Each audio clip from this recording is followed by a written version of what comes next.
Police हा राज्य सरकारचा कर्मचारी असून कायदा व सुव्यवस्था राखण्याची तसेच मालमत्तेचे रक्षणाची जबाबदारी त्यास सोपवलेली आहे।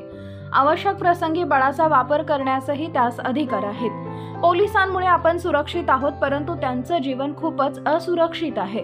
चॅनलवरती नवीन असाल तर MM मराठी न्यूजला जरूर सबस्क्राईब करा।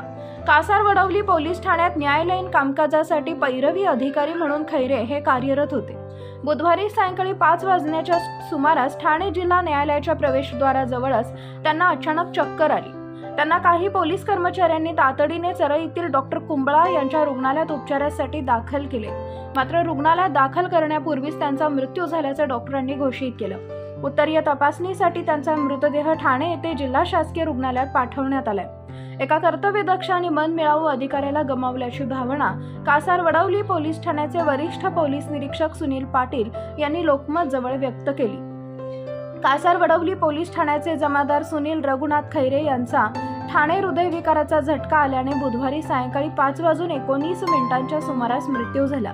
त्यांच्या मागे पत्नी, 26 वर्षीय मुलगा आणि 23 वर्षीय मुलगी असा परिवार आहे।